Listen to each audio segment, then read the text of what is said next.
1 தெசலோனிக்கேயர் 4வது அதிகாரம் 15, 16, 17 வசனங்களை படிப்போமாக. 1 Thessalonians chapter 4 verses 15, 16 and 17. கர்த்தருடைய வார்த்தையை முன்னிட்டு நாங்கள் உங்களுக்கு சொல்லுகிறதாவது, கர்த்தருடைய வருகை மட்டும் உயிரோடு இருக்கும் நாம் நித்திரை அடைந்தவர்களுக்கு முந்திக் கொள்வதில்லை.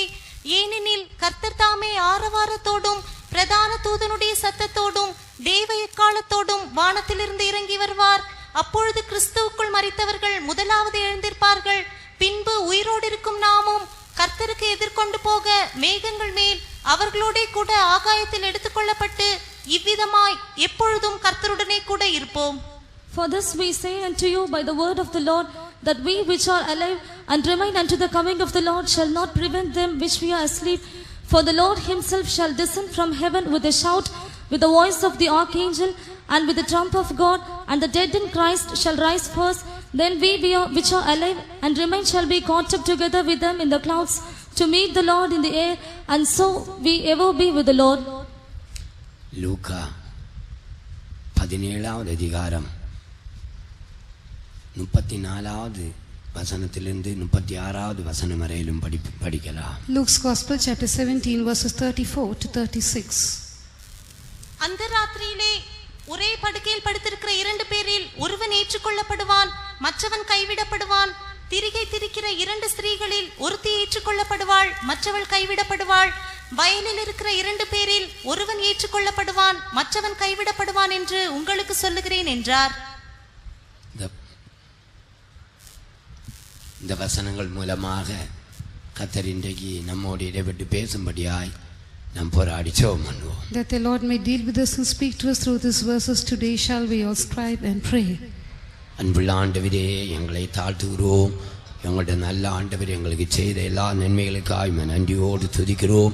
இப்படிப்பட்டதான கூட்டங்களை ஒழுங்குபடுத்த தேசத்துக்கு தந்து இந்த தேசத்தை ரட்சிக்கவும் இதை ஆசீர்வதிக்கவும் சென்னுடைய வரியை ஆயத்தப்படுத்தவும் சித்தம் கொண்டீரே, அதற்காகவே துதிக்கிறோம்.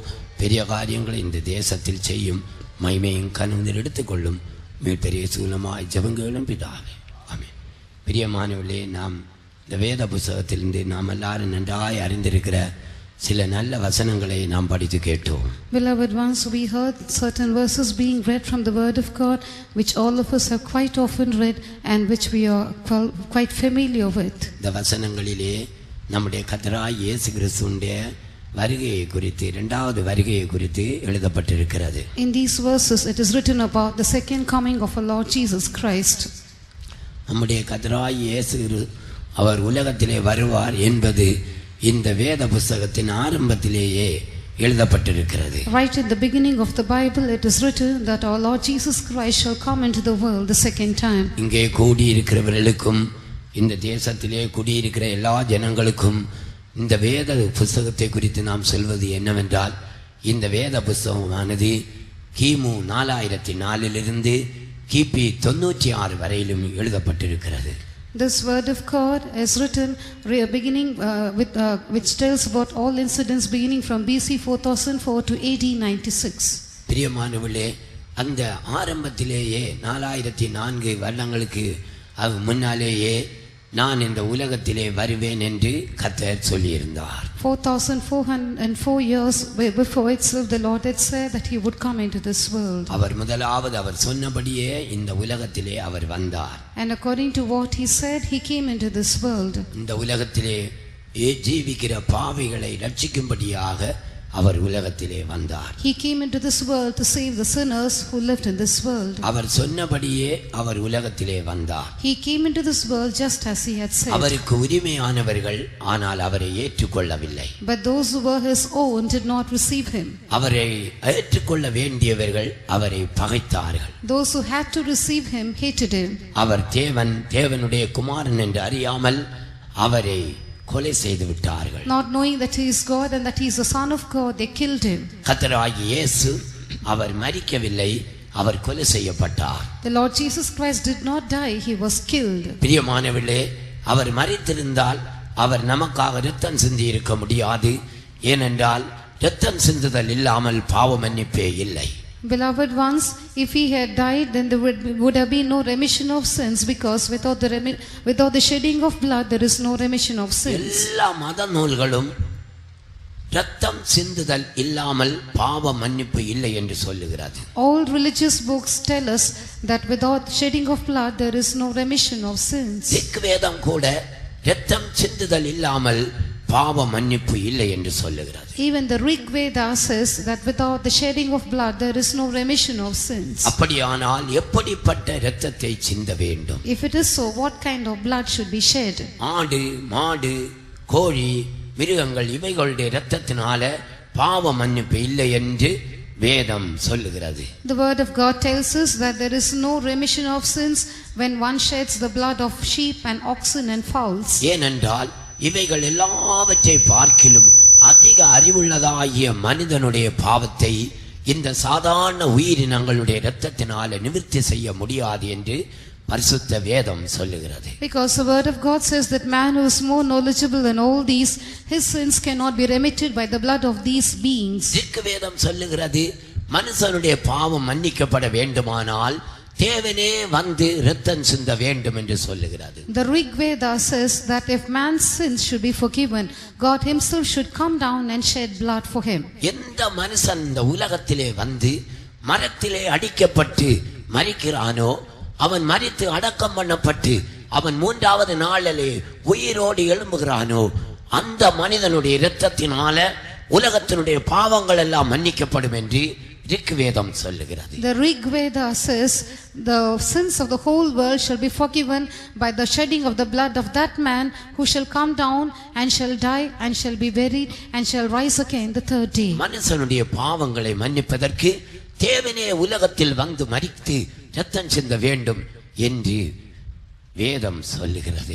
The word of God tells, வேதம் சொல்லுகிறது. The Rig Veda says that God himself should come down to the earth and shed his blood and die for man to receive forgiveness of sin. எங்களுக்கு அருமையும் பிரியமானவர்களே, இந்த தேசத்திலே குடியிருக்கிறதான எங்களுக்கு மிகவும் பிரியமானவர்களே, இவைகளெல்லாம் நீங்கள் அறிய வேண்டும் என்று நாங்கள் வாஞ்சிக்கிறோம். Our dear beloved ones who are staying in this place, we desire that you should get to know of all these things. இங்கு இருக்கிறவர்கள் நீங்கள் இன்றைக்கு இந்த இடத்தை விட்டு செல்லும் போது நீங்கள் இயேசுவின் நாமத்தை அப்படியே ஒவ்வொருவரையும் அப்படியாக எடுத்துக்கொண்டு போக வேண்டும் என்று நாங்கள் விரும்புகிறோம். We desire that as you depart from this place, each one of you should go taking the name of Jesus with you.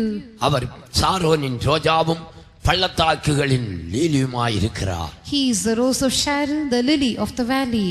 எனவே இந்த அருமையான ரோஜா பூவை நீங்கள் உங்கள் கையிலே எடுத்துக்கொண்டு ஒவ்வொருவரும் உங்களுடைய வீட்டுக்கு செல்லும்படி அன்பாய் கேட்டுக்கொள்கிறோம். Therefore we desire that each one of you should take this rose in your hand and go home as you depart. நம்முடைய கர்த்தராகிய இயேசு அவர் சொன்னபடியே அவர் இந்த உலகத்திலே வந்தார். Our Lord Jesus Christ came into this world just as he had said. அவரை அடித்து கொலை செய்தார்கள்.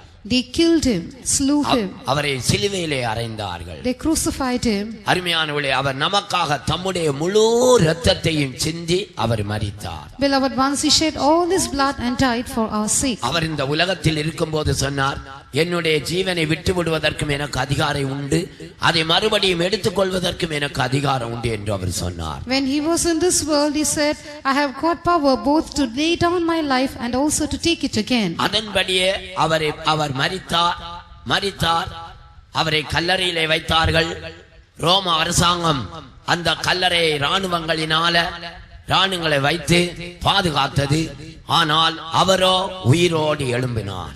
In the same manner, Jesus came into this world and was crucified, and he died and he was buried, and the Roman soldiers watched over his sepulchre, but he rose again the third day. கர்த்தர் உயிரோடு எழும்பினார். The Lord rose again. இயேசு உயிரோடு எழும்பினார். Jesus rose back to life. அவர் சரீரத்தோடு எழும்பினார். He came up with his body. இன்றைக்கும் அவரை வைத்ததான கல்லறை திறந்தே இருக்கிறது. இந்தியாவிலிருந்து, சென்னை பட்டணத்திலிருந்து, கேளம்பாக்கத்திலிருந்து கூட அநேகர் அந்த இடத்துக்கு போய் அவருடைய அவர் வைக்கப்பட்ட கல்லறையை நிச்சயமாக பார்த்திருப்பீர்கள். பார்த்தவர்கள் இங்கேயும் இருப்பீர்கள் என்று நான் நினைக்கிறேன். Now his sepulchre still remains and it is opened for all to see, and so many people in Chennai, so many people in India, why even some people from Kelambaka might have visited that place to see the open sepulchre of Jesus. பிரியமானவர்களே, இந்த உலகத்தில் எத்தனையோ சம்பவங்கள் நடந்திருக்கிறது. Beloved ones, so many incidents have taken place in this world. இந்த உலகம் உண்டாக்கப்பட்டு 23.25 கோடி வருஷம் ஆகிறது என்று விஞ்ஞானிகள் கூறுகிறார்கள். The scientists say that it is 23.75 crores of years since this world was created. இந்த வேதத்தை ஆராய்ச்சி பண்ணுகிறவர்களும் கூட உலகத்தை ஆண்டவர் சிருஷ்டித்து 23.25 கோடி வருஷங்கள் ஆகிறது என்று சொல்லுகிறார்கள். Even those who are Bible scholars searching through the scriptures and researching it say that it is now 23.75 crore years after the world was created. எங்களுக்கு அருமையானவர்களே, பிரியமானவர்களே, 23.25 கோடி வருஷத்துக்கு முன்னே நடந்த சம்பவங்கள் யாருக்கு தெரியும்?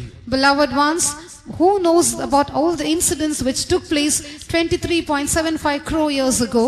இந்த சம்பவங்கள் எல்லாம் உலகத்திலே இன்றைக்கு இருந்து கொண்டிருக்கிற தெய்வங்களுக்கு தெரியும். All the gods which exist in this world today know of all these incidents. இந்த காரியத்தை தான் அறியாதவர்களாய் மனுஷர்கள் எல்லாரும் இந்த உலகத்திலே தங்களுடைய விருப்பத்தின்படியே ஜீவித்துக் கொண்டிருக்கிறார்கள். And the people of this world are living according to their wish, not knowing all these things. இந்த தெய்வங்களை நாம் கேட்போமே, ஆனால் இன்னும் இதற்கு முன்பாக இந்த பூமியை கர்த்தர் பூமியை உண்டாக்கும் முன்பாக என்ன நடந்தது, யார் தேவனாய் இருந்தது, அந்த தெய்வம் எங்கே இருக்கிறார், நீ யார் என்று நாம் கேட்போமே, ஆனால் அவைகள் ஒன்றொன்றாக உண்மையாகவே உங்களுக்கு சொல்லும். If you ask those so-called gods as to who is the true God and who existed before the foundation of the world and how all these things were created and what happened to all these things, they will be able to surely tell you everything. நான் இந்த பகுதியிலே அதிகமாக உங்களுக்கு சொல்ல விரும்பவில்லை. I do not like to tell anything in detail about these things. அவர் முதலாவது பாவிகளை ரட்சிக்கும்படியாக இந்த உலகத்திலே வந்தார். Christ Jesus came into the world first of all to save sinners. அவராலே அன்றி வேறு ஒருவராலும் ரட்சிப்பு இல்லை. There is no salvation in any other name except his. நாம் ரட்சிக்கப்படும்படிக்கு வானத்தின் கீழே பூமியிலே மனுஷர்களுக்குள்ளே கர்த்தராகிய இயேசு கிறிஸ்துவின் நாமமே அல்லாமல் வேறொரு நாமமும் கட்டளையிடப்படவில்லை. Neither is any other name under heaven given among men whereby we must be saved apart from the name of Jesus. உலகத்தில் எத்தனையோ நாமங்கள் இருக்கிறது. எந்த நாமத்திலே மனிதனுக்கு ரட்சிப்பு என்ற ஒரு வார்த்தை, ஒரு கேள்வி பரலோகத்திலே உண்டான போது இயேசுவின் நாமத்திலே மனுஷனுக்கு ரட்சிப்பு என்ற ஒரு வார்த்தை தேவனால கட்டளையிடப்பட்டிருக்கிறது. There are so many religions in this world and so many so-called gods in this world, but when there was a question in heaven as to in whose name mankind should receive salvation, it was commanded that it should be received in the name of Jesus. எந்த நாமத்திலே எத்தனையோ நாமங்கள் இருக்கிறது, நான் சொல்ல விரும்பவில்லை. நீங்கள் அறிந்திருக்கிறீர்கள், இந்த உலகத்திலே தேவன் என்கிற எத்தனையோ நாமங்கள் இருக்கிறது. எந்த நாமத்திலே மனுஷனுக்கு ரட்சிப்பு? I don't like to tell about all those names.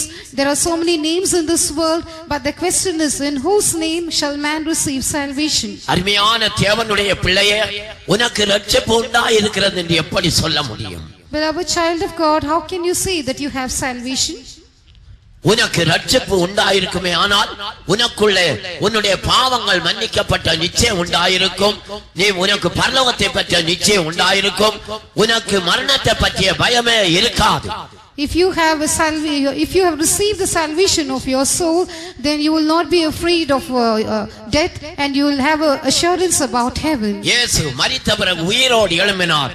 அதே போல நானும் கூட பாவத்திலிருந்து விடுதலையாக்கப்பட்டிருக்கிறேன், மரித்தால் உயிரோடு எழும்புவேன் என்ற ஒரு நம்பிக்கை உனக்கு உண்டாயிருக்கும். You will have an assurance that even if you die, you will be raised back to life because you have the assurance of the forgiveness of sins. உனக்குள்ள ஒரு பெரிய சமாதானம் உண்டாயிருக்கும். உனக்குள்ள எப்பொழுதும் ஒரு சந்தோஷம் உண்டாயிருக்கும். You will have a great peace within you. You will always have a great joy within you. உனக்குள்ள இது இருக்குமே, ஆனால் நீ ரட்சிக்கப்பட்டிருக்கிறாய். If this is seed in you, then you are saved. இந்த நம்பிக்கை, இந்த விசுவாசம் உனக்குள்ளே உண்டாயிருக்காவிட்டால் நீ கர்த்தராகிய இயேசு கிறிஸ்துவிடத்தில் வர வேண்டியது அவசியமாயிருக்கிறது. If you do not have this hope, if you do not have this faith in you, it means that you have to come to Jesus. அவருடைய நாமத்தின் மேல் நம்பிக்கை உள்ளவர்களும் விசுவாசம் உள்ளவர்களாகி அவரை ஏற்றுக்கொண்டவர்கள் எத்தனை பேர்களோ அத்தனை பேர்களும் தேவனுடைய பிள்ளைகளாகும்படிக்கு அதிகாரம் கொடுத்தார். He gave authority to all those who believed in his name that they should be called the sons of God. அருமையான தேவனுடைய பிள்ளையே, நீ இயேசுவை ஏற்றுக்கொண்டாயே, ஆனால் தேவனுடைய பிள்ளையாகும்படிக்கு உனக்கு அவர் அதிகாரத்தை கொடுக்கிறார். Beloved child of God, if you receive Jesus Christ, he gives you the power to be his son. இந்த உலகத்தில் ஒரு முதலமைச்சருடைய மகனுக்கு எவ்வளவு அதிகாரம் இருக்கிறது பார்த்தீர்களா? Do you know how much authority and power the son of a chief minister has in this நம்முடைய world? முதலமைச்சருடைய மகனுக்கு எவ்வளவு அதிகாரம் இருக்கிறது பார்த்தீர்களா? Have you seen what great authority the son of a chief minister has? அருமையான தேவனுடைய பிள்ளையே, அப்படியானால் வானத்தையும் பூமியையும் வானங்களிலும் பூமியில் உள்ள எல்லாவற்றையும் சிருஷ்டித்த தேவனுடைய பிள்ளையாக நீ மாறினால் உனக்கு என்ன அதிகாரம் உண்டாயிருக்கும் தெரியுமா? If it is so, do you know how great an authority you will have if you become the child of the Lord who created the heavens and the earth and everything that is in it? நீ தேவனுடைய பிள்ளை என்றாலே பிசாசு உன்னை கண்டு நடுங்க வேண்டும். If you are a child of God, the devil shall tremble looking at you. நீ தேவனுடைய பிள்ளை என்றாலே மரணமும் பாதாளம் உன்னை பார்த்து நடுங்க வேண்டும். If you are a child of God, hell and death should tremble before you. கர்த்தர் உன்னை தேவனுடைய பிள்ளையாகும்படிக்கு அதிகாரம் கொடுக்கும்படியாக அழைக்கிறார். The Lord calls you to give you authority to become the children of God. வருத்தப்பட்டு பாரம் சுமக்கிறவளே, நீங்கள் எல்லாரும் என்னிடத்திலே வாருங்கள், நான் உங்களுக்கு இளைப்பாறுதல் தருவேன் என்று அவர் உன்னை அழைக்கிறார். He calls you saying, come unto me all ye that labor and are heavy laden, and I will give you rest. சரீரத்தில் பலவிதமான வியாதியினால கஷ்டங்களிலான உனக்கு வாரமாயிருக்கிறதா? Are you burdened with various kinds of difficulties and sicknesses in your body? உன்னுடைய பிள்ளைகள் குடும்பங்கள் உனக்கு சொத்து இல்ல, வீடு இல்ல, நிலம் இல்ல என்று உன்னுடைய இருதயத்திலே பாரமாயிருக்கிறாயா? Are you burdened in your heart because you have no children, you have no house, you have no property, you have no lands? மனதிலே பலவிதமான எண்ணங்களினாலே பாரப்பட்டு நீ கஷ்டத்தோடு துக்கத்தோடு காணப்படுகிறாயா? Are you burdened with various thoughts in your mind and are you grieved because of it? கர்த்தர் உன்னை அழைக்கிறார். The Lord calls you. இயேசு உன்னை அழைக்கிறார். Jesus calls you. பரலோகம் உன்னை அழைக்கிறது. Heaven calls you. தூதர்கள் உங்களை அழைக்கிறார். The angels also call you. நாங்கள் உங்களை அழைக்கிறோம். We call you. கேளம்பாக்கமே கர்த்தரிடத்திலே வருவாயாக என்று நாங்கள் உங்களை அழைக்கிறோம். We call you saying, O Kelambakam, come to the Lord. வந்து விடுவாயாக. Come. இல்லாவிட்டால் ரட்சிப்பு இல்லை. Otherwise you will have no salvation. அவரால் அன்றி வேறு ஒருவரால் ரட்சிப்பு இல்லை. There is no salvation in any other name apart from his. பூமியின் எல்லை எங்கும் உள்ளவர்களே, என்னை நோக்கி பாருங்கள். Look unto me all the ends of the earth. அப்பொழுது ரட்சிக்கப்படுவீர்கள் என்று கர்த்தர் அழைக்கிறார். And ye shall be saved. The Lord calls saying so. ஏன் அவரை நோக்கி பார்க்க வேண்டும்? Why should we look unto him? அவர் சிலுவையில் அறையப்பட்டு உனக்காக தொங்கிக் கொண்டிருக்கிறார். He is crucified and is hanging for your sake. அவரே நோக்கி பார்க்க வேண்டும். You have to look unto him alone. வேறு யாரை நீ நோக்கி பார்த்தால் ரட்சிப்பு உனக்கு இல்லை. If you look at anyone else, you have no salvation. நீ தேவனுடைய பிள்ளை. You are the child of God. மனிதர்கள் தான் தேவனுடைய குமாரர்கள் குமாரத்திகள். It is the human beings who are the sons and the daughters of God. அருமையான தேவனுடைய பிள்ளையே, நீதான் தேவனுடைய பிள்ளை. Beloved child of God, you are the child of God. நீ கர்த்தரிடத்தில் வந்துதான் ஆக வேண்டும். You should definitely come to God. இதை நீ மனதிலே வைத்துக் கொள்வாயாக. Bear this in your mind. அவர் இன்னும் ஒரு தரம் இந்த உலகத்துக்கு வரப்போகிறார். He is going to come into this world once again. முதலாவது மனிதனுடைய பாவங்களை மன்னிக்கும்படியாக அவர் இந்த உலகத்தில் வந்தார். The first time he came into this world to forgive sins of man. மனுஷனை ரட்சிக்கும்படியாக அவர் உலகத்திலே வந்தார். He came into this world to save mankind. அவருடைய நாமத்தின் மேல் விசுவாசம் உள்ளவர்களாகி உங்களுடைய பாவங்களை அவரிடத்திலே நீங்கள் சொன்னால், அறிக்கையிட்டால், அவர் உங்களுடைய பாவங்களை மன்னிப்பார். If you believe in his name and confess all your sins to him, then he will forgive you. பாவங்களை ஆண்டவரிடத்திலே அறிக்கையிட வேண்டும். We have to confess our sins to the Lord. அவர் வேறு ஒன்றையும் உன்னிடத்திலே கேட்கவில்லை. He does not ask for anything else from our you. உன்னிடத்திலே பணத்தை அவர் கேட்கவில்லை. He is not asking you for money.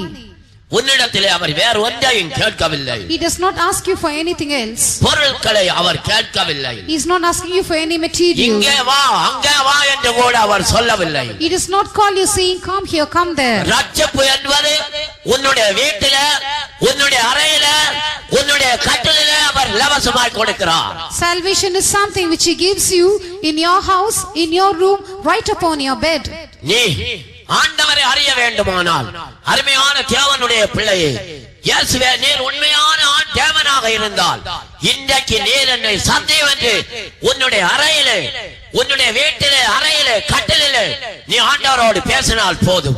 If you truly want to know the Lord, then it is enough if you speak to him being in your room, in your house, upon your cot, saying, Lord, if you are the true God, you should visit me. அவர் உண்மையான தேவன். He is the true God. நீ அவருடைய ஒரே பிள்ளை. You are his only child. உனக்காக அவர் உலகத்தில் வந்து ரத்தம் சிந்தி மரித்து அடக்கம் பண்ணப்பட்டார். He came into this world for your sake, shed his blood, and he died and was buried. அவர் உனக்காக மரித்தார். He died for you. அவர் உனக்காக மரித்தார். He died for you. இயேசு உனக்காக மரித்தார். Jesus died for you. இயேசு நீர் எனக்காக மரித்தது உண்மையானால் இன்றைக்கு என்னை சந்தியும் என்று நீ சொன்னால் போதும். உன்னுடைய வீட்டில, உன்னுடைய அறையில, உன்னுடைய கட்டிலில இயேசு உன்னை இன்றைக்கு சந்திக்க உண்மையுள்ள கர்த்தராய் இருக்கிறார். It is enough if you say, Lord Jesus, if you are the true God, you should visit me right today. If you tell this being in your house, in your room, upon your cot, he is a faithful God to do so. நீ எத்தனையோ இடங்களில் போய் ஆண்டவரை அறியும்படியாக அலைந்து கொண்டிருக்கிறாய். You are wandering and going around to different places to know the Lord. போனாலும் சமாதானத்தை உன்னால பெற்றுக்கொள்ள முடியாது. Wherever you might go, you cannot receive நீ peace. எங்கே போனாலும் உன்னால சந்தோஷத்தை பெற்றுக்கொள்ள முடியாது. Wherever you might go, you cannot receive joy. நீ எங்கே போனாலும் தேவனை பெற்றுக்கொள்ள முடியாது. Wherever you go, you cannot receive God. இயேசுவிடத்திலே வந்து விடுவாயாக. Come to Jesus. அவர்தான் உண்மையான தேவன். He is the true God. நீ அவருடைய ஒரே பிள்ளை. You are his only child. உன்னுடைய பாவங்களை எல்லாம் அவரிடத்திலே சொல்வாயாக. Confess all your faults to him. ஏன் அவருக்கு சொல்ல வேண்டும்? Why should you tell it to him? அவருக்கு தெரியாதா? Doesn't he know? அவருக்கு தெரியும். He knows it. நீ இன்ன இடத்திலே, At this point, இன்ன நாளிலே, on this day, இன்ன மணிக்கு நேரத்திலே, at this hour, நீ இன்ன எப்படி ஒரு பாவத்தை செய்தாய் என்று அவர் எழுதி பரலோகத்திலே முத்திரித்து அவர் வைத்திருக்கிறார் என்பதை நீ மறந்து விடாதே. you did this kind of a sin. This is what he has written and has recorded in heaven, and do not forget about it. அருமையான தேவனுடைய பிள்ளையை அவருக்கு தெரியும். ஆனாலும் கூட உன்னுடைய வாயினாலே நீ அறிக்கையிட வேண்டும் என்று அவர் வாஞ்சிக்கிறார். Beloved child of God, he knows all things, yet he desires that you should confess it with your own mouth. கர்த்தர் சொல்லுகிறார், நீ சொன்னால் போதும், நீ அறிக்கையிட்டால் போதும், நான் உன்னை விட்டு விடுகிறேன், மன்னித்து விடுகிறேன். The Lord says, if you just tell it to me, if you just confess it to me, that is enough, and I will spare you and I will forgive you. நீ முதலாவதாக கர்த்தரிடத்திலே மனம் திரும்பி உன்னுடைய பாவங்களை அறிக்கையிட்டு அவருடைய இரத்தத்தினால கழுவப்பட்டு தேவனுடைய பிள்ளையாக நீ மாற வேண்டும். First of all, you should repent and confess all your sins to the Lord and be washed by his blood and become his child. அதற்கு பிறகு ஞானஸ்நானம் என்கிற ஒரு இடத்துக்கு நீ கடந்து வர வேண்டும். After that, you should come to water baptism. இருபது எல்லா மதஸ்தரும் ஞானஸ்நானம் பெற்றுக் கொள்ளுகிறார்கள். People of all religions are baptized. இந்துக்கள் கூட திருப்பதியிலே ஞானஸ்நானம் பெற்றுக் கொள்ளுகிறார்கள். Even the Hindus go to Tirupati and get கன்னியாகுமரியிலே baptized. ஸ்நானம் பெற்றுக் They are கொள்ளுகிறார்கள். baptized at Kanyakumari. காசியிலே ஸ்நானம் பெற்றுக் They are கொள்ளுகிறார்கள். baptized at Kasi. கங்கையிலே ஸ்நானம் பெற்றுக் கொள்ளுகிறார்கள். They are baptized at the Ganga. அவர்கள் எதற்காக ஸ்நானம் பெற்றுக் கொள்ளுகிறார்கள்? Why are they baptized? மரித்தவர்களுக்காக ஸ்நானம் பெற்றுக் கொள்ளுகிறார்கள். They are baptized for the dead. 1 கொரிந்தியர் 15வது அதிகாரம் 29வது வசனத்தை படிங்க. 1 Corinthians chapter 15 and verse 29. மேலும் மரித்தோர் உயிர்த்தெழாவிட்டால் மரித்தவர்களுக்காக ஞானஸ்நானம் பெறுகிறவர்கள் என்ன செய்வார்கள்? மரித்தவர்களுக்காக ஏன் ஞானஸ்நானம் பெறுகிறார்கள்? அருமையான தேவனுடைய பிள்ளையே, நீ மரித்தவர்களுக்காக ஞானஸ்நானம் பெறுகிறாய். Beloved child of God, you are baptized for the dead. மனைவி மரித்தால் அல்லது புருஷன் மரித்தால் மனைவிக்கு ஸ்நானம் கொடுக்கிறார்கள். Now if the husband is dead, the wife is baptized. புருஷனை நன்றாக வஸ்திரம் தரித்து அவரை அடக்கம் பண்ணி விடுகிறார்கள். They give a good clothing to the husband and bury him. மனைவியை குளிப்பாட்டி வெண்வஸ்திரம் தரித்து அவளை வீட்டிலே வைத்து விடுகிறார்கள். And they give a bath to the wife, give her white garments and keep her at home. புருஷன் பரலோகத்திலே போய் உலகத்திலே ஜீவிக்கிற மனைவிக்காக காத்திருக்கிறார். The husband goes to heaven and waits for his wife who is still living in the world. இதுதான் இந்த உலகத்தினுடைய நம்பிக்கை. This is the hope of the people of the world. அவன் மகா குடிகாரன், திருடன், கொலைகாரனாய் இருப்பான். அவனுக்காக இந்த மனைவி காத்துக் கொண்டிருக்கிறார். Now he would have been a great drunkard, a great thief and a wretched man while he was on earth, but this wife is waiting for him. திருடன், கொலைகாரன் ஒரு நாள் தேவனுடைய ராஜ்யத்தை சுதந்தரிக்க முடியாது தெரியுமா? A thief, a murderer can never inherit the kingdom of God. Do you know about it? அவளை வெண்வஸ்திரம் அவளுக்கு தரிப்பித்து வீட்டிலே வைத்து விடுகிறார்கள். She is clothed in white and she is kept at home. ஏனென்றால் அவள் பரிசுத்தமாய் ஜீவிக்க வேண்டும். Because she has to live a holy life. இவள் பரிசுத்தமாய் ஜீவித்து அந்த துன்மார்க்க புருஷனோடு அவனுக்கு மனைவியாக பரலோகத்திலே ஜீவிக்க முடியுமா? Is it possible for her to become the wife of that wicked husband who is living in heaven? அருமையான தேவனுடைய பிள்ளையே, வேதத்தில் இந்த நிகழ்ச்சி எழுதப்பட்டிருக்கிறது. நீ தவறாய் ஞானஸ்நானத்தை பெற்றுக் கொள்ளுகிறாய். ஞானஸ்நானம் என்றால் என்ன என்று உனக்கு நீ அறியாமலேயே ஸ்நானம் பெற்றுக் கொள்ளுகிறாய். The word of God speaks about this. You are wrongly baptized, not knowing what the right baptism is. ஞானம் என்றால் அறிவு. Wisdom is knowledge. ஸ்நானம் என்றால் மூழ்குதல். Being baptized is to be immersed. அறிவு வந்த பிறகு நீ தண்ணீரிலே மூழ்கி நீ ஸ்நானத்தை பெற்றுக் கொள்ள வேண்டும். After you come to a particular knowledge and attain it, then you are to be immersed in water and be baptized. இதைத்தான் ஞானஸ்நானம் என்று வேதம் சொல்லுகிறது. This is what the word of God calls water baptism. நம்முடைய மறைமலை அடிகளார் ஞானஸ்நானம் என்றால் அப்படியாக ஒரு அந்த கார்க் பழைய காலத்துல அந்த பாட்டில் எல்லாம் அடைக்கிறதுக்கு கார்க் வச்சிருப்பாங்க, அந்த மூடி அதை தண்ணீர் அப்படி வைத்து அமிழ்த்தி கையெடுத்தால் அது வெளியே வந்து விடுகிறது. இது என்று மறைமலை அடிகளார் அவர்கள் பிரசங்கம் பண்ணினார்கள். Mr. Marimalai Adigalar was telling that if you push a cork into some liquid, it just bounces up again, and this is water baptism. இதே வார்த்தை தான் கிரேக்க பதத்திலும் கூட உபயோகிக்கப்பட்டிருக்கிறது. மூழ்கிற பிறகு எழுந்திருத்தல். The same word is used in the Greek tongue also, that is immersion. You are immersed and you come up again. அருமையான தேவனுடைய பிள்ளையே, நீ ஞானஸ்நானத்தை பெற்றுக் கொள்ள வேண்டும். Beloved child of God, you should receive water baptism. கர்த்தர் உன்னை அபிஷேகம் பண்ணுகிறார். After that the Lord anoints you. அதற்கு பிறகு படிப்படியாய் நீ தேவ சாயலுக்கு வர வேண்டும். And then little by little you should attain the image of God. இதற்கு பிறகு நீ ஆழமான காரியங்களுக்குள்ள பிரவேசிக்க வேண்டும். After that you should enter into deeper things. நீ சபைக்குள்ளே வந்து வர வேண்டும். You should come into the church. ஒரே சபை என்றுதான் வேதம் சொல்லுகிறது. The word of God speaks about one church. சேலம்பாக்கத்தில் எத்தனையோ சபைகள் இருக்கிறது, ஆனால் வேதம் சொல்லுகிறது ஒரே சபை, அது சரீரமாகிய சபை என்று வேதம் சொல்லுகிறது. In Kelambakam we find so many churches, but the word of God says that there is only one church, and that is the church which is his body. அப்போஸ்தலருடைய காலத்திலும் கூட अनेक ஐக்கியங்கள் இருந்தது, ஆனால் இந்த வேதம் அப்போஸ்தலருடைய ஊழியத்தை குறித்து தான் பேசுகிறது. There were so many fellowships even in the days of the apostles, but this scripture tells about the ministry of the apostles. பிலிப்பியர் 1வது அதிகாரம் 12வது வசனத்திலிருந்து கவனமாய் படிப்போமாக. From Philippians chapter 1 verse 12 onwards, let us read very carefully. சகோதரரே, எனக்கு சம்பவித்தவைகள் சுவிசேஷம் பிரபலமாகும்படிக்கு ஏதுவாயிற்றென்று நீங்கள் அறிய மனதாயிருக்கிறேன். அரமனை எங்கும் உள்ளவர்களுக்கும் மற்ற யாவருக்கும் என் கட்டுகள் கிறிஸ்துவுக்குள்ளான கட்டுகள் என்று வெளியரங்கமாகி, சகோதரரில் அநேகர் என் கட்டுகளாலே கர்த்தருக்குள் திடன் கொண்டு பயமில்லாமல் திருவசனத்தை சொல்லும்படி அதிகமாய் துணிந்திருக்கிறார்கள். சிலர் பொறாமையினாலும் விரோதத்தினாலும், சிலர் நல்மனதினாலும் கிறிஸ்துவை பிரசங்கிக்கிறார்கள். சிலர் என் கட்டுகளோட உபத்திரவத்தையும் கூட்ட நினைத்து சுத்த மனதோட கிறிஸ்துவை அறிவியாமல் விரோதத்தினாலே அறிவிக்கிறார்கள். பாருங்கள் எத்தனை வகையான சபைகள் இருந்தது என்று பாருங்கள். See how many kinds of churches existed then. ஆனால் இவர்களுடைய மத்தியில எல்லாவற்றையும் விட்டவர்கள் ஒரு கூட்டத்தார் அப்போஸ்தலர் இந்த ஊழியத்தை செய்தார்கள். அவர்களை குறித்து தான் வேதம் சொல்லுகிறது. But amidst all these people, a group of apostles who were left there all also did their ministry, and it is about them that the word of God speaks. இது இந்த சபை சரீரமாகிய சபை என்று வேதத்தினால் சொல்லப்பட்டிருக்கிறது. The word of God calls his church the church which is his body. நீங்கள் அப்போஸ்தல தீர்க்கதரிசிகள் என்பவருடைய அஸ்திவாரத்தின் மேல் கட்டப்பட்டிருந்தால் மாத்திரம் நீங்கள் சபை, இல்லாவிட்டால் நீங்கள் சபையே கிடையாது. If only you are built upon the foundation of the apostles and prophets, you are the church, otherwise you are not a church. எபேசியர் 2வது அதிகாரம் 16வது வசனத்திலிருந்து படிப்போமாக. Ephesians chapter 2 verse 16 onwards.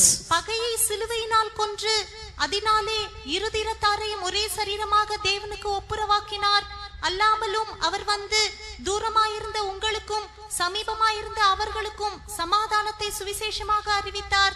அந்தபடியே நாம் இருதிரத்தாரும் ஒரே ஆவியினாலே பிதாவினிடத்தில் சேரும் ஸ்லாக்கியத்தை அவர் மூலமாய் பெற்றிருக்கிறோம்.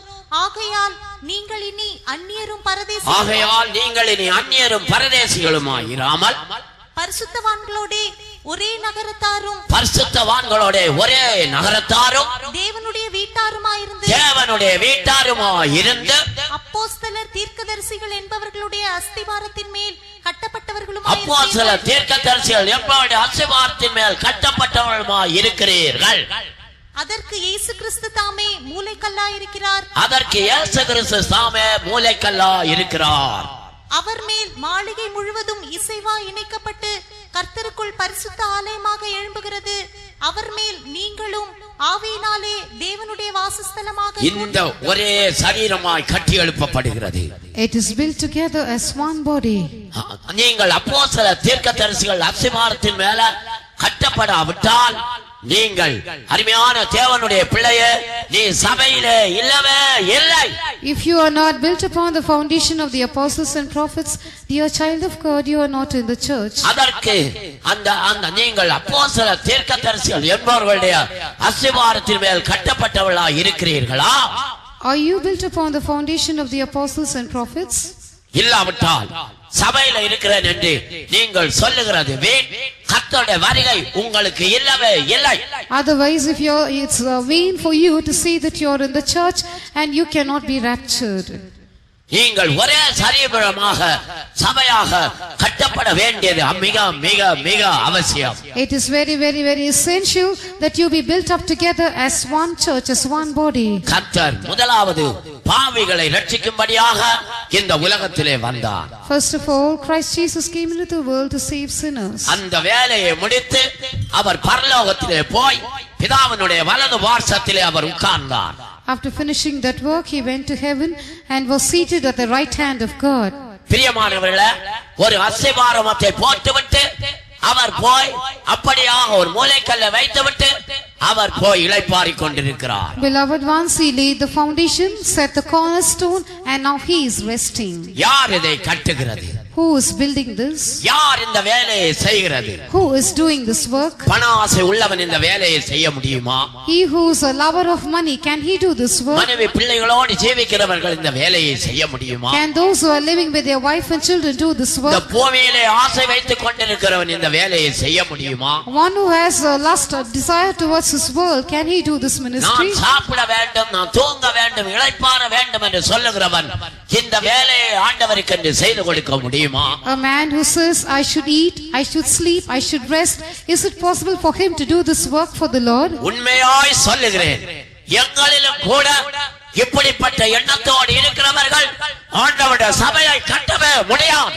I truly tell you that even among us, if anyone is of this kind of a thought, such a person cannot build the house of God. நீ தியாகியாய் மாறாவிட்டால் இந்த வேலையை ஆண்டவருக்கு என்று செய்ய முடியாது.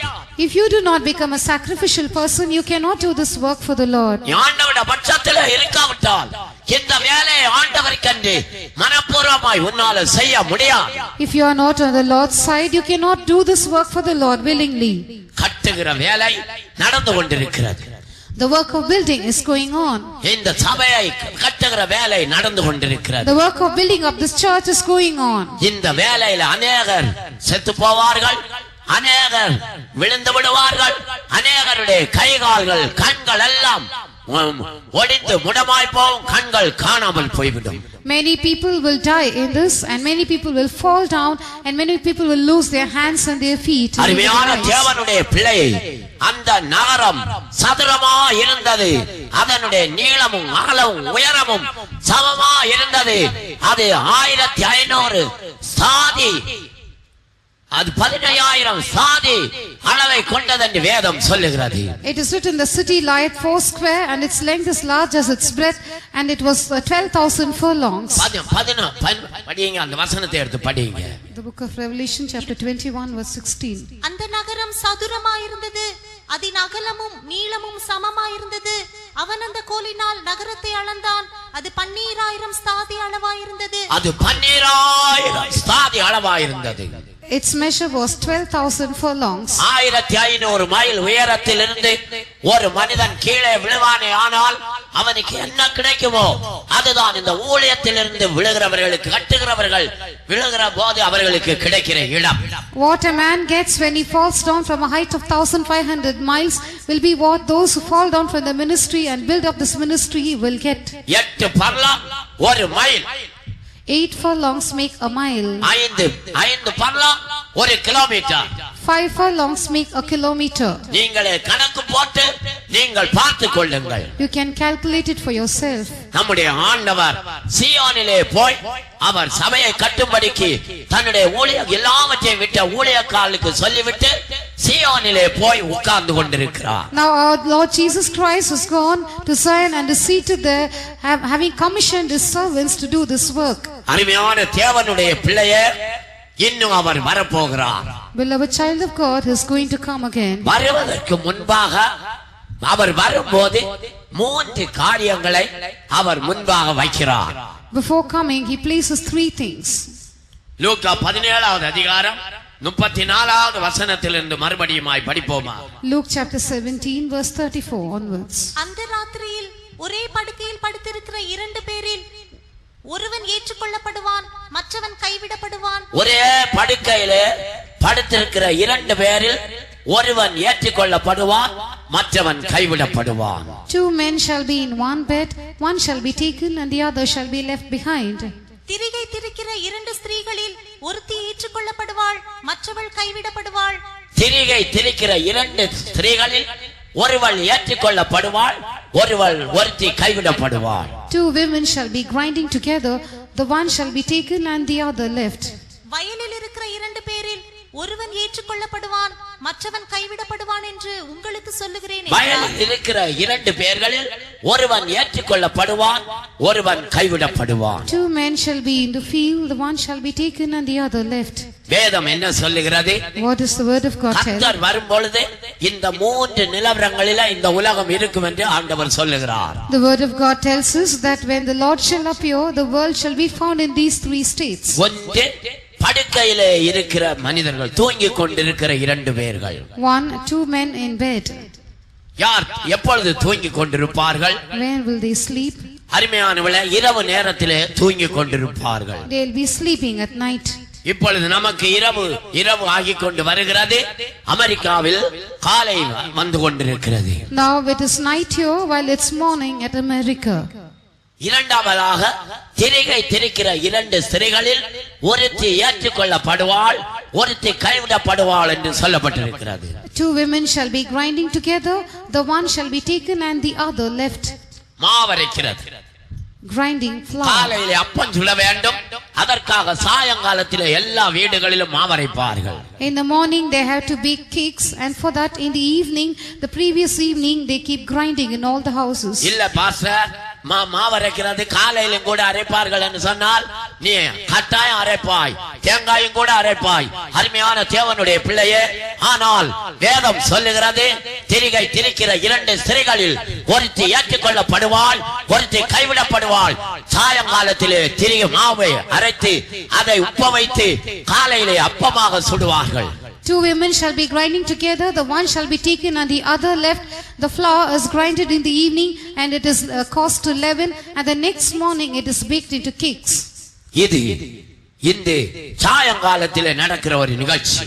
This is an incident which takes place in the evening. மூன்றாவதாக வயலில் இருக்கிற இரண்டு பேர்களில் ஒருத்தன் ஏற்றுக்கொள்ளப்படுவான் ஒருத்தன் கைவிடப்படுவான் என்று அடுத்த வசனத்திலே எழுதப்பட்டிருக்கிறது. The next verse it is written, 2 men shall be in the field and one shall be taken and the other left. வயலிலே போய் எப்பொழுது உழுவார்கள்? When will they go and plow the field? அதிகாலையிலே வயலிலே போய் உழுவார்கள். Early in the morning they plow the field. மூன்று நேரத்தை காட்டி இந்த வேதம் கர்த்தருடைய வருகை எப்படி இருக்கும் என்று சொல்லுகிறது. This word of God points out to 3 parts of the day and speaks of how the coming of the Lord would be. அருமையான தேவனுடைய பிள்ளையே, மூன்று நிகழ்ச்சிகளை ஆண்டவர் சொல்லி மூன்று காலத்திலே உண்டாகும் என்பதை சுட்டிக்காட்டி கர்த்தருடைய வருகையை குறித்து அவர் சொல்லுகிறார். The Lord Jesus Christ here points out to 3 incidents and tells us about 3 parts of the day which shall be in the coming of the Lord. அமெரிக்காவிலே காலையாக இருக்கும்போது இந்தியாவிலே இரவு வேளையாக இருக்கும். When it is morning in America, it is night in India. இந்தியாவிலே இரவு வேளையாக இருக்கும்போது ஜப்பானிலே சாயங்காலமாக இருக்கும். When it is night in India, at Japan it will be evening. அமெரிக்காவில் வயலில் உழுது கொண்டிருப்பார்கள். At America they will be plowing the field. இந்தியாவிலே இவர்கள் தூங்கிக் கொண்டிருப்பார்கள். In India they will be sleeping. ஜப்பானிலே திரிகை தெரிந்து கொண்டிருப்பார்கள். At Japan they will be grinding. நன்றாய் உங்களுடைய மனதிலே வைத்துக் கொள்ளுங்கள்.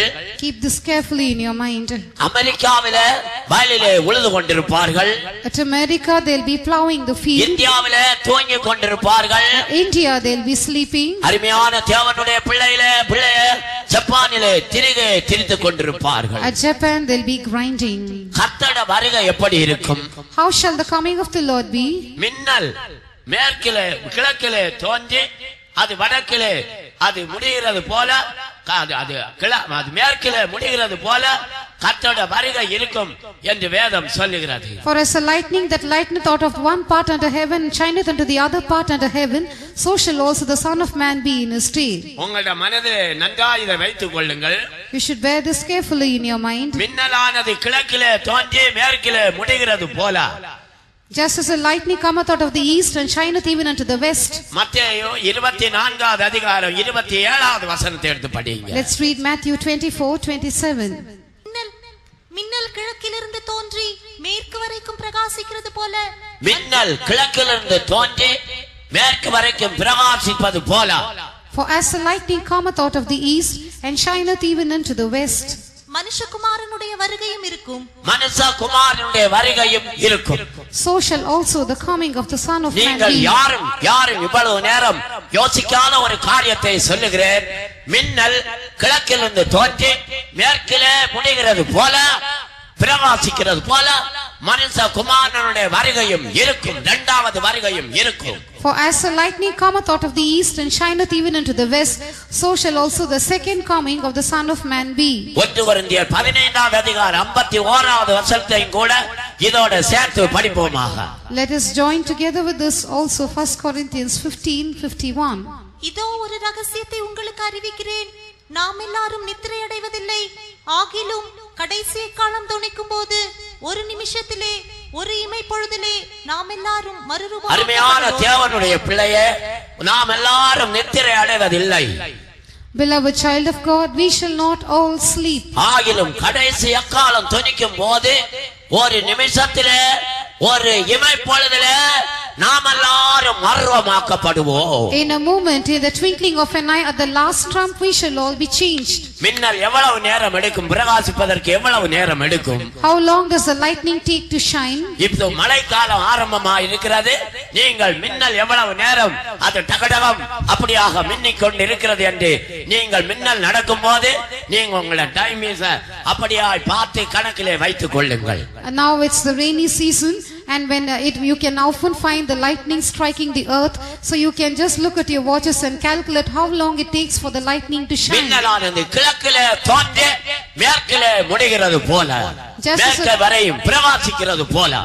For as the lightning cometh out of the east and shineth even unto the west. ஒரு இமைப்பொழுதிலே இவைகள் உலகத்துக்கு உண்டாயிருக்கும். In the twinkling of an eye, these things shall come to pass all over the earth. கிழக்கில் இருக்கிற Ceylon, Australia, இந்த எல்லா நாடுகளும் ஒன்றாக இணைக்கப்பட்டு மேற்கிலே இருக்கிற ஐரோப்பா கண்டம், அமெரிக்கா எல்லாம் ஒன்றாக கர்த்தருடைய வருகை ஒரே இமைப்பொழுதிலே இருக்கும் என்று வேதம் அடித்து சொல்லுகிறது. Sri Lanka and Australia and all of the eastern countries together with the western countries of the continent of Europe and all the American countries will all be joined together, and the coming of the Lord shall be at the same time for all these. ஒரே நேரத்திலே ஒரு இமைப்பொழுதிலே ஒரு வினாடியிலே கர்த்தர் இந்த உலகத்திலே வந்து தனக்குரியவர்களை சேர்த்துக் கொண்டு அவர் போய்விடுவார் என்று வேதம் சொல்லுகிறது. In a moment, in a second, in the twinkling of an eye, at one point of time, the Lord will come and gather to himself all whom he needs.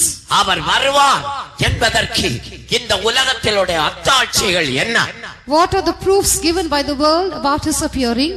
அருமையான தேவனுடைய பிள்ளை, Beloved child of God, கேளம்பாக்கத்திலே வீடுகளில் இருந்து இந்த வசனங்களை கேட்டுக்கொண்டிருக்கிற எங்களுக்கு பிரியமும் அருமையுமானவர்களே, our dear and beloved brethren of Kelambakam who are listening to this message being in your houses, நீங்கள் உங்களுடைய பெண்களை கையிலே எடுத்துக்கொண்டு ஒரு பேப்பரை வைத்துக்கொண்டு ஆண்டவருடைய வசனத்தில் என்ன சொல்லப்பட்டிருக்கிறது என்று நீங்கள் கேட்டு அறிந்து கொள்ளுங்கள். you take a pen and a paper in your hands and learn and know what is mentioned in the word of God. இயேசு வருவார். Jesus will come. இயேசு வரப்போகிறார். Jesus is going to appear. அது இயேசு வரப்போகிறார். அதை கண்ணால தரிசனத்திலே பார்த்து நான் கர்த்தரை ஏற்றுக்கொண்டேன். Jesus is going to appear very soon. I had a vision about this, saw it with my own eyes, and that was how I received அருமையான Jesus. தேவனுடைய பிள்ளையே, கேளம்பாக்கமே, இயேசு வருவார். பெண்ணை எடுத்துக்கொண்டாயா? காகிதத்தை எடுத்துக்கொண்டாயா? எழுதிக் கொள்வாயாக. Beloved child of God, beloved people of Kelambakam, Jesus is coming very soon.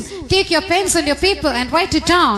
இந்த உலகத்திலே போக்குவரத்து வசதிகள் மிக அதிகமாக இருக்கும் என்று வேதம் சொல்லுகிறது. The word of God tells us that the transportation facilities will increase in this world. நாகும் 2வது அதிகாரம் 3-4 வசனங்களை படிப்போமாக. The book of Nahum chapter 2 verses 3 and 4. அவனுடைய பராக்கிரமசாலிகளின் கேடகம் இரத்தமயமாகும், அவனுடைய யுத்த வீரர் இரத்தாம்பரம் தரித்துக் கொண்டிருக்கிறார்கள். அவன் தன்னை ஆயத்தம் பண்ணும் நாளிலே, அவர் தன்னை ஆயத்தம் பண்ணும் நாளிலே, அவர் வரப்போகிற நாளிலே, 2வது வசனம் அல்ல, 4வது வசனம் அல்ல, 3வது வசனம் கூட மிக முக்கியம்.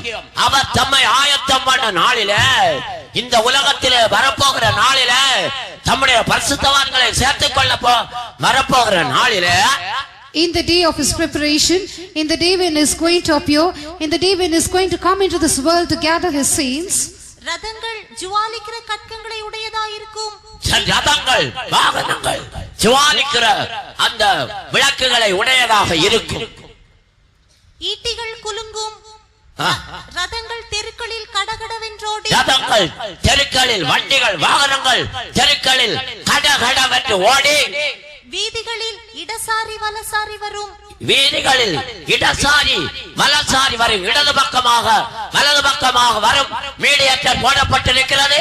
அங்கே இடித்தால் செத்து விடுவான். ஒருவரை ஏற்றாதபடிக்கு அருமையான தேவனுடைய பிள்ளையே, அது சீராய் செல்ல மீடியேட்டர் போடப்பட்டிருக்கிறது. இடதுசாரி வலதுசாரி வரும். அவைகள் தீவட்டிகளை போல விளங்கி, ஹெட்லைட்ஸ் அவைகள் தீவட்டிகளை போல விளங்கும். கண்ணால கூட பார்க்க முடியாத அளவுக்கு நீ வண்டி வரும்போது, 2 வீலர் வரும்போது, 4 வீலர் அந்த லைட்டை இன்னும் பிரகாசிக்கிறாயே, அவைகள் தீவட்டி போல விளங்கி மின்னல்களை போல வேகமாய் பறக்கும், மின்னலை போல வேகமாய் பறக்கும்.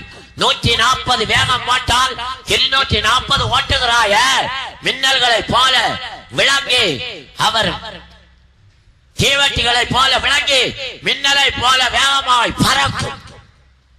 they shall seem like torches, they shall run like the lightnings.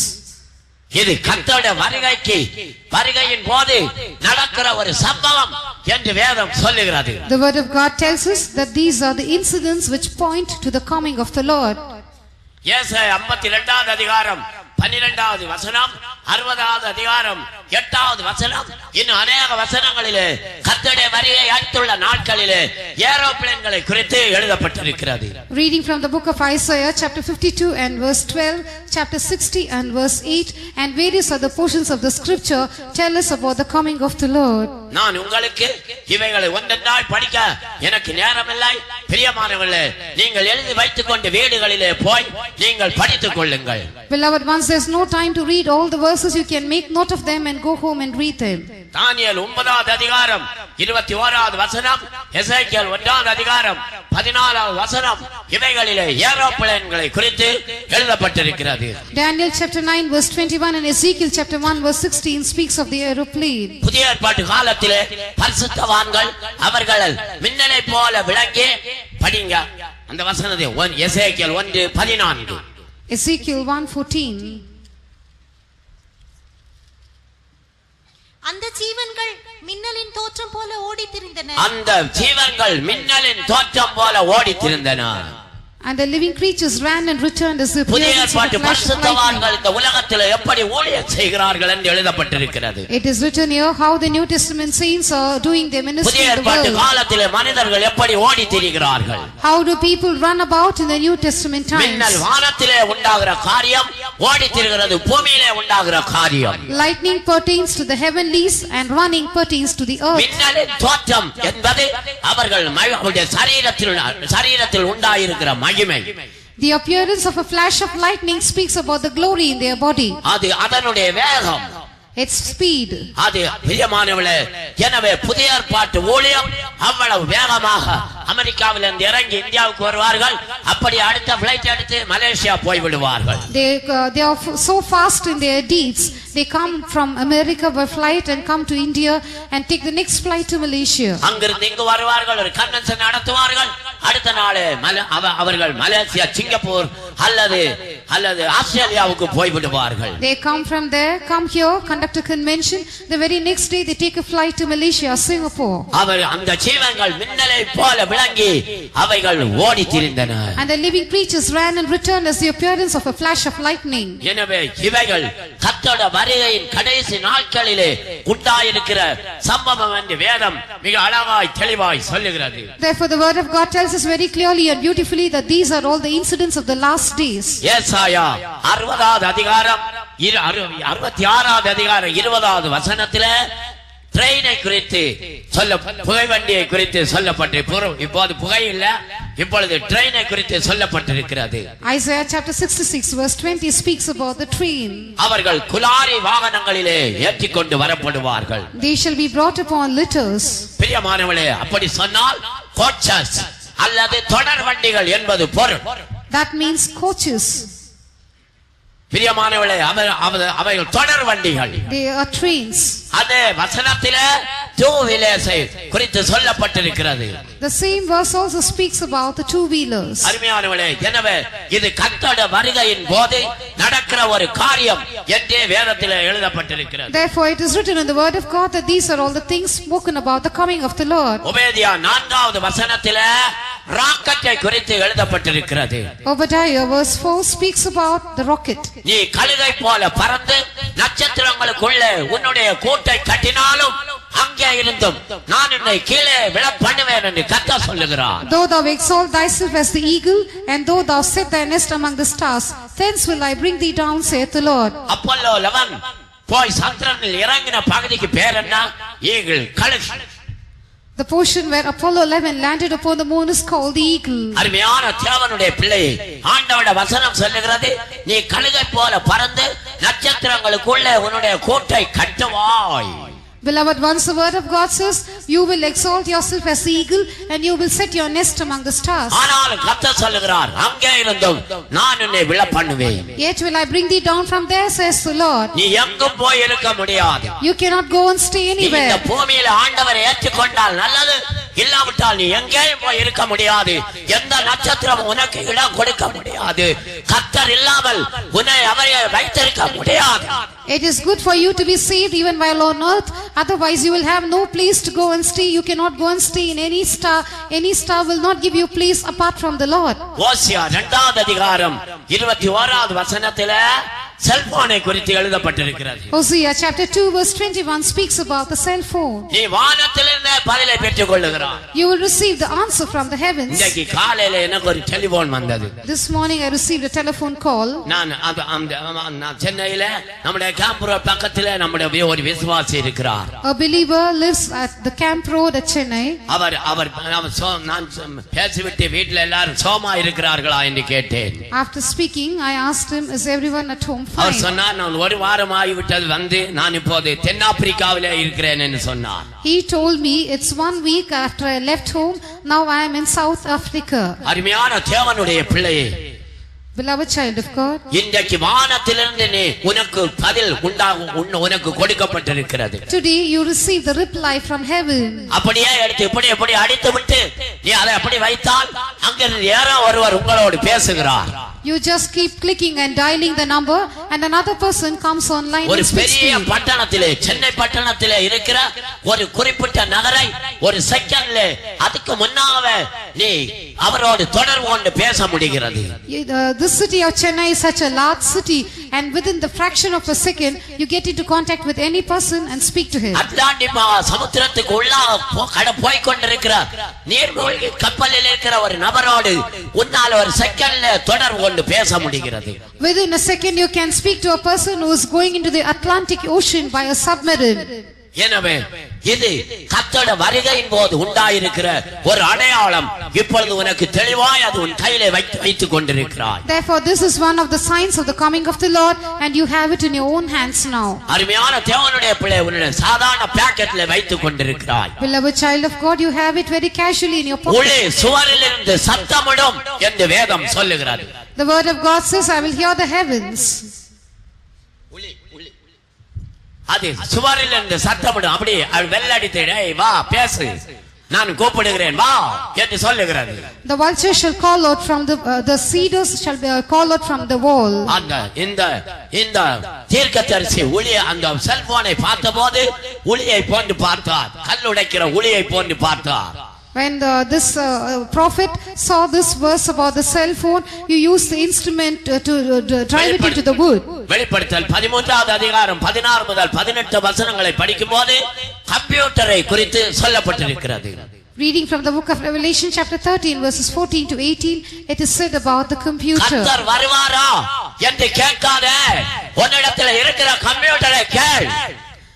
It is asked, will the Lord come? Now ask the computer which is with you. உன்னிடத்தில் இருக்கிற கம்ப்யூட்டர் வெளிப்படுத்தல் 13வது அதிகாரத்திலே அது 16 முதல் 18 வசனங்களிலே உன்னிடத்தில் இருக்கிற வீட்டிலே வைத்து படிக்கிறாய அந்த கம்ப்யூட்டரை குறித்து எழுதப்பட்டிருக்கிறது. The computer which you have at home and keep playing with, it's written about it in Revelation chapter 13 verses 14 to 18. அருமையான தேவனுடைய பிள்ளையே, ஒவ்வொரு ரேஷன் கார்டு உள்ளவர்களுக்கும் எல்லாருக்கும், சிறியவர்கள் பெரியவர்கள் ஐஸ்வர்யவான்கள் தரித்திரர் எல்லாருக்கும் இலவசமாய் டெலிவிஷன் கொடுக்கப்பட்டிருக்கிறது.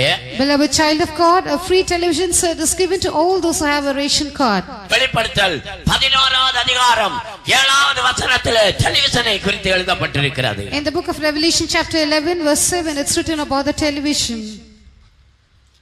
அவர்கள் தங்கள் சாட்சியை சொல்லி முடித்திருக்கும் போது பாதாளத்திலிருந்து ஏறுகிற மிருகம் அவர்களோட யுத்தம் பண்ணி அவர்களை ஜெயித்து அவர்களை கொன்று போடும். அவர்களுடைய உடல்கள் மகா நகரத்தின் விசாலமான வீதியிலே கிடக்கும். அந்த நகரம் சோதோம் என்றும் எகிப்து என்றும் ஞானார்த்தமாய் சொல்லப்படும். அதிலே நம்முடைய கர்த்தரும் சிலுவையில் அறையப்பட்டார். ஜனங்களிலும் கோத்திரங்களிலும் பாஷைக்காரரிலும் ஜாதிகளிலும் உள்ளவர்கள் அவர்களுடைய உடல்களை 3.5 நாள் வரைக்கும் பார்ப்பார்கள். ஒரு 2 பேர் எகிப்திலே கொலை செய்யப்படுவதாக வேதத்திலே எழுதப்பட்டிருக்கிறது.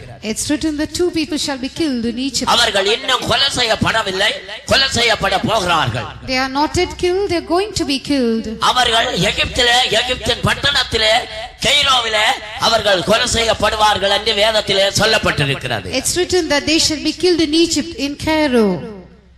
கெய்ரோ நான் நினைக்கிறேன் எகிப்தின் தலைநகரம். Cairo, the capital city of Egypt. அருமையானவர்களே, அவர்கள் உலகத்தை அவர்கள் உபத்திரவப்படுத்தினதுனால அவர்களை கல்லறையிலே வைக்க விடாமல் அவர்கள் வீதியிலே போடப்பட்டிருந்தார்கள். அவர்களை உலகத்தில் உள்ள எல்லா தேசம், பாசை, ஜனங்கள், கோத்திரங்கள், ஜாதிகள் எல்லாரும் பார்த்தார்கள். அதை எப்படி பார்ப்பார்கள்? ஒரு இடத்திலே, ஒரு பட்டணத்திலே, முழு உலகத்திலே, ஒரு சிறு இடத்திலே இருக்கிற இடத்தை, ரெண்டு பிணத்தை முழு உலகம் பார்க்க வேண்டுமானால் நீ உன் வீட்டிலே வைத்திருக்கிற டெலிவிஷனிலே தான் அதை பார்க்க முடியும். Now if these people whose bodies are lying in one particular city, a small city in one corner, one part of the world, if all the people should see it at a time, it is possible only through the television. அருமையான தேவனுடைய பிள்ளையே, இந்த உலகத்தில் உள்ள சினிமாக்களை குறித்து வேதம் சொல்லுகிறது. Beloved child of God, the word of God tells about the cinema which is found in the world. ஏசாயா 2வது அதிகாரம் 16வது வசனத்திலே சினிமா பார்க்கிறவனை நான் தண்டிப்பேன் என்று கர்த்தர் சொல்லுகிறார். In Isaiah chapter 2 verse 16, the Lord says, I will punish him who watches cinema. தர்ஷீஷின் கப்பல்கள் எல்லாவற்றின் மேலும், எல்லா சித்திர வினோதங்களின் மேலும், எல்லா சித்திர வினோதங்கள் மேலும் ஆண்டவருடைய நியாய தீர்ப்பு வரும் என்று வேதம் சொல்லுகிறது. The word of God tells us that the judgment of the Lord shall come upon all pleasant pictures. ஆங்கிலத்திலே pleasant pictures என்று சொல்லப்பட்டிருக்கிறது. கலர் பிக்சர், குடும்ப பிக்சர், பாரியா போவா என்று கேட்கிறாயே, அருமையான தேவனுடைய பிள்ளை சினிமாவின் மேல நியாய தீர்ப்பை அனுப்புவார். எனவே நம்முடைய விசுவாசிகள் டெலிவிஷன் சினிமாவுக்கு நீங்கள் எச்சரிக்கையா இருந்து உங்களை தப்பித்துக் கொள்ளுங்கள் என்று நாங்கள் உங்களுக்கு புத்தி சொல்லுகிறோம். The Lord shall send his judgment upon all pleasant pictures. Therefore we warn all our believers not to go to cinema or to watch movies so that you can escape judgment. எசேக்கியேல் 23வது அதிகாரம் 14வது வசனத்திலே colour சினிமாவை குறித்து எழுதப்பட்டிருக்கிறது. Ezekiel chapter 23 verse 14 speaks about the color cinema. இதெல்லாம் நீங்கள் வீடுகளிலே போய் நன்றாய் சுவைத்து படித்து அதை நீங்கள் அனுபவியுங்கள். Go home and read all these things and taste of them. போகும்போது நம்முடைய இயேசுவை, அவருடைய பெயரை, அந்த மகிமையான ரோஜா பூவை கையிலே வைத்துக் கொள்ளுங்கள். As you depart from here, have Jesus, that glorious name, that precious rose in your hand. அருமையான தேவனுடைய பிள்ளையே, கர்த்தர் இந்த உலகத்திலே மிகவும் சீக்கிரமாய் வரப்போகிறார். Beloved ones, the Lord is going to appear very soon. அவர் சொல்லும் போது மின்னல் கிழக்கிலே தோன்றி மேற்கிலே முடிகிறது போல, பிரகாசிக்கிறது போல மனுஷ குமாரனுடைய நாட்களிலும் இருக்கும். For as the lightning cometh out of the east and shineth even into the west, so shall also the coming of the Son of Man be. அப்போது என்னெல்லாம் இந்த உலகத்திலே நடக்கும்? What will happen in this world at the time? லூக்கா 17வது அதிகாரம் 34வது வசனத்திலிருந்து படிப்போமாக. Luke 17:34 onwards. அந்த ராத்திரியில் ஒரே படுக்கையில் படுத்திருக்கிற 2 பேரில் ஒருவன் ஏற்றுக்கொள்ளப்படுவான், மற்றவள் கைவிடப்படுவான். திரிகை திரிக்கிற 2 ஸ்திரீகளில் ஒருத்தி ஏற்றுக்கொள்ளப்படுவாள், மற்றவள் கைவிடப்படுவாள். 17வது அதிகாரம் 27வது வசனத்திலிருந்து படிப்போமாக. Chapter 17 verse 27 onwards. நோவா பேழைக்குள் பிரவேசித்த நாள் வரைக்கும் ஜனங்கள் புசித்து குடித்தார்கள், பெண் கொண்டு கொடுத்தார்கள். ஜலப்பிரளயம் வந்து எல்லாரையும் அழித்து போட்டது. லோத்தினுடைய நாட்களில் நடந்தது போலவும் நடக்கும். ஜனங்கள் புசித்தார்கள், குடித்தார்கள், கொண்டார்கள், விற்றார்கள், நட்டார்கள், கட்டினார்கள். லோத்து சோதோமை விட்டு புறப்பட்ட நாளிலே வானத்திலிருந்து அக்கினியும் கந்தகமும் வருஷித்து எல்லாரையும் அழித்து போட்டது. அருமையானவளே, நடந்த 2 வரலாற்றை அவர் சாட்சியாக வைத்தார். 2 historical events have been placed here as a witness. அதே போலவே மனுஷகுமாரனுடைய நாட்களிலும் கூட இருக்கும் என்று அவர் சொன்னார். He says, so shall it be even in the days of the Son of Man. ஜனங்கள் என்ன செய்வார்கள்? What will people do? அவர்கள் அந்த நாட்களில் இருந்தது போலவே புசித்து குடித்து பெண் கொடுத்து அப்படியாய் ஜீவித்தார்கள் என்று வேதம் சொல்லுகிறது. The word of God says during those days they did eat, they drank, they married wives, they were given in marriage. அவர்கள் விற்றார்கள், நட்டார்கள், கட்டினார்கள் என்று வேதம் சொல்லுகிறது. The word of God says they bought, they sold, they planted. இந்த உலகம் ஒரு வியாபார உலகமாய் மாறிவிட்டது. This world has become a commercial one. ஏன் சென்னையே வியாபாரமாய் மாறிவிட்டது? The very city of Chennai has become a commercial city. அது ஒரு பகுதி ஐடி யூனிட் தான். பிரியமானவர்களே, வியாபாரமாய் மாறிவிட்டது. One aspect of it is an IT unit. எல்லாம் வியாபாரம். நீங்கள் நாம் சாப்பிடுகிற ஆகாரம் கூட வியாபாரம் தான். Everything is trade, even the food we eat. அருமையான தேவனுடைய பிள்ளையே, அவர்கள் நட்டார்கள், அவர்கள் கட்டினார்கள், அவர்கள் கட்டினார்கள், நட்டார்கள் என்று வேதம் சொல்லுகிறது. The word of God says they sold, they planted, they built it. அவர்கள் விற்றார்கள், நட்டார்கள், கட்டினார்கள். They sold, they planted, they built it. எங்கு பார்த்தாலும் கட்டடங்களை கட்டுகிற வேலை நடக்கிறது. Now building work is going on everywhere.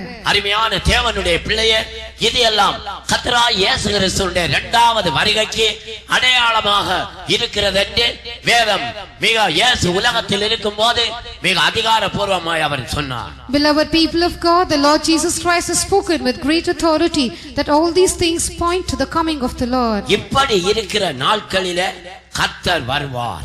The Lord will come when things are so.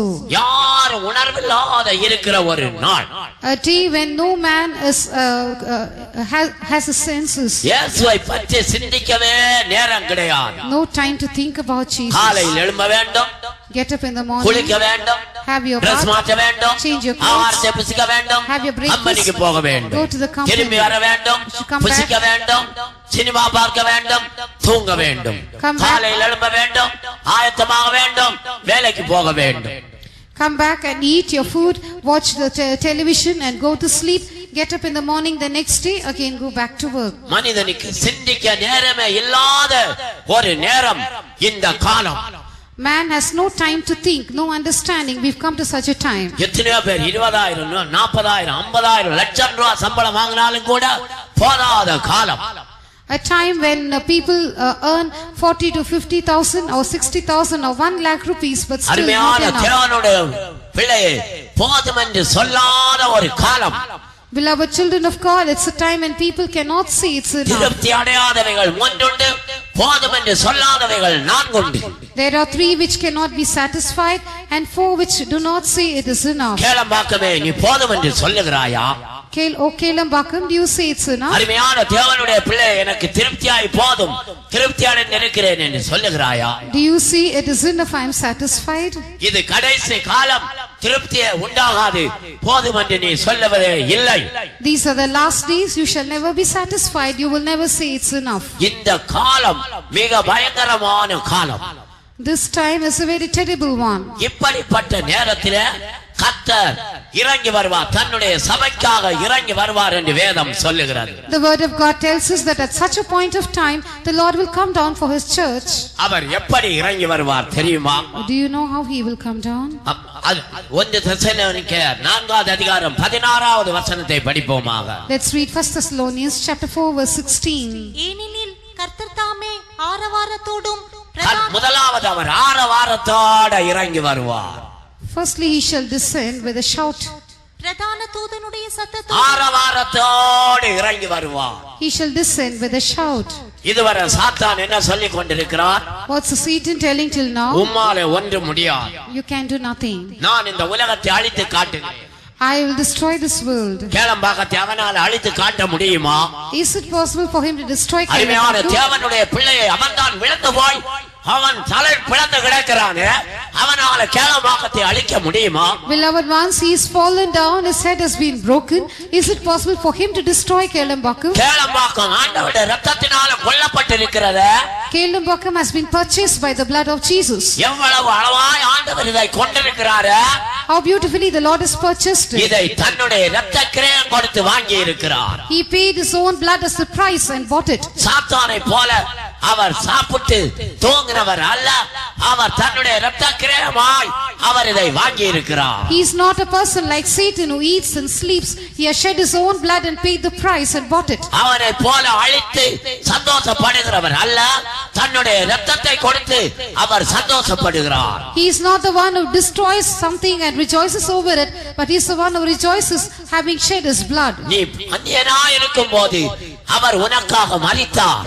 When you were a stranger, he died for you. நீ பாவியாய் இருக்கும்போது அவர் உனக்காக மரித்தார். When you were a sinner, he died for you. நீ அவருக்கு சத்துருவாய் இருக்கும்போது அவர் உனக்காக மரித்தார். அப்படித்தான் வேதம் சொல்லுகிறது.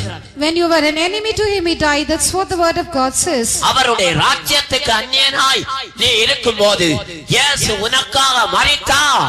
When you were a stranger to his kingdom, Jesus died for you. நீ அவர் உனக்காக மரித்திருக்க நீ எப்படியோ ஜீவிக்காதே, நீ ஓடி வந்து விடுவாயா? Because he has died for you, do not live as you wish. Come running to him. நீ பாவத்திலே ஜீவிக்காதே.